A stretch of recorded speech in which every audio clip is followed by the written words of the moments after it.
Satoko yelled. "Yes, I know." Naho clucked her tongue. What a nag her grandma was. She poured out a glass of cold oolong tea, put it on a tray, and went back to the shop.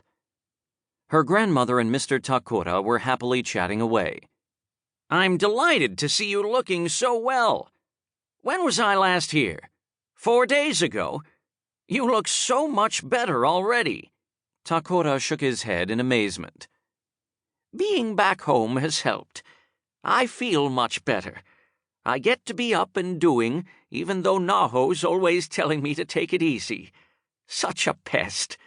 That's only because she's worried about you." Takura reached out and plucked the glass of oolong tea off the tray. "Ah, thank you. It looks delicious." "Here you go, Grandma." Naho handed an envelope to Satoko. "Thanks, dear." Satoko took a single sheet of paper out of the envelope, glanced over it, and held it out to Takura. Takura took the document and looked it over. "Good heavens! You were in the hospital for 2 whole months? That must have been tough." "I wouldn't have minded if they'd actually taken care of what I was sent in for, but they didn't do anything about that. Instead, they found out I had something else wrong with me, and then spent the whole 2 months treating that. So frustrating." "The certificate says you had an infection of the bile duct." "Oh, what's this here? You also had tests for an aneurysm?" "The aneurysm's the important thing. I went in to have it operated on, but the operation was postponed."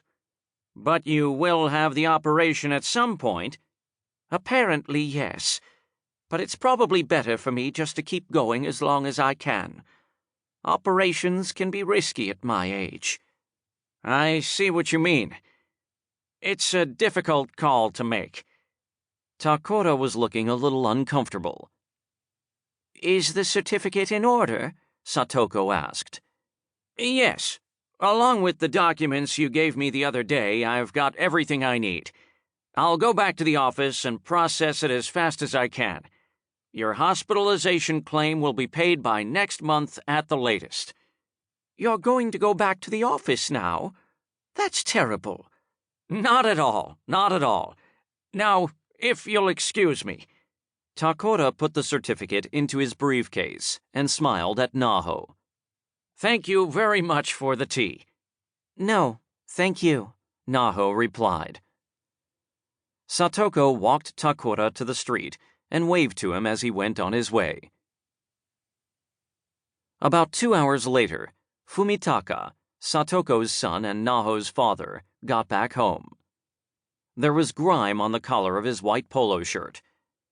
"I was at the rice cracker wholesaler," he said, slipping off his shoes. "On the way back, it looked like something big was going on over at Kodenmacho. There were loads of police cars around. No sign of a car crash or anything like that, though." "Something serious?" Naho suggested. "Why else would the cops be all over the place?" "This area's not safe anymore," declared Satoko, who was in the kitchen tasting the miso soup. "There are just too many newcomers moving into those new apartment complexes." Fumitaka said nothing. He turned the TV on to watch the baseball game, while Naho busied herself with setting the table. The idea that new apartment buildings meant more people, including bad people, moving into the neighborhood, was a theory Satoko never tired of expounding upon. The rule in the Kamikawa family was to wait and have dinner once all 3 of them were home. Since Fumitaka had been out, they were eating later than usual this evening. Naho had been doing all the cooking until a week ago, when Satoko came home from the hospital. Now everything was back to normal. Naho had been in kindergarten when her mother was killed in a car crash.